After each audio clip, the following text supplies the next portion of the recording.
In our last movie, we looked at the basics of adding and removing video and other media files from your timeline. We also discussed briefly the auto ripple feature, and that's the feature that controls how your events behave on the timeline as you add and remove media files. Understanding what this feature does and why it does it can be very helpful in understanding why the program behaves as it does sometimes. In fact, if you don't understand how this feature works, it can drive you absolutely crazy. We have a little movie here on our timeline, and I have the auto ripple turned off. That's this little button here at the top of the screen. I'm going to turn it on.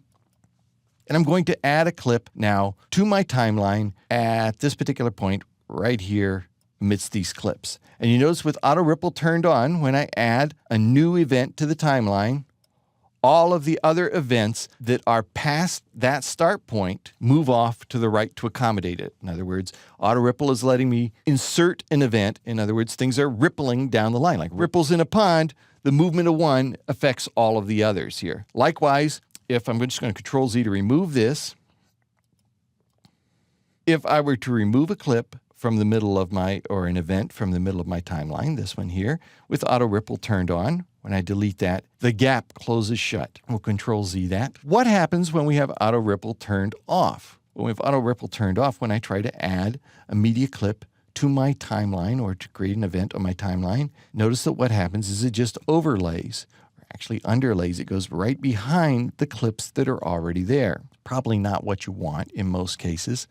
Control Z that. If I were to remove an event from my timeline, say this one here, select it, and press delete. With auto ripple turned off, everything stays in place. Now, there are going to be some times when you want your movie to expand and contract as you add and remove events from it.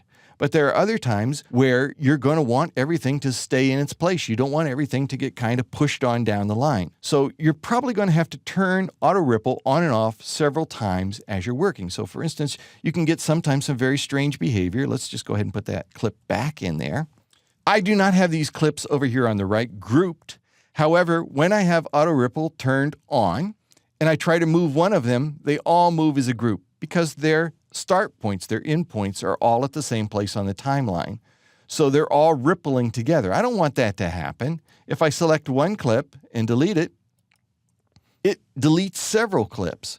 So in this particular case, in order to work with one individual event on my timeline, I have to turn auto ripple off. So it's really important to understand auto ripple because every once in a while the program is going to baffle you, and 9 times out of 10 it's going to be related to your auto ripple setting. Finally, there are times when you remove a clip and you have auto ripple turned off and your gap didn't close, or you removed it and you meant for auto ripple to be turned on. Well, you can do a couple of things here. You can, of course, press Control Z to put that clip back in there, and then you can turn auto ripple on, and then you can delete it again, and now it's going to close the gap. But there is a tool built into Vegas that allows you to skip that step. So assuming we've deleted this with auto ripple turned off, notice that after we made the deletion, look at the top of the timeline. You see a little blue arrow there pointing to the left. That is keeping track of the last edit we made to our timeline. So we can still take advantage of the fact that that edit still exists in the program's memory. We can go to the Edit menu here at the top of the program and select Post Edit Ripple. And when we select it, it will now fill in that gap, or it will close that gap for us. So it's kind of a post-edit way to add the ripple effect.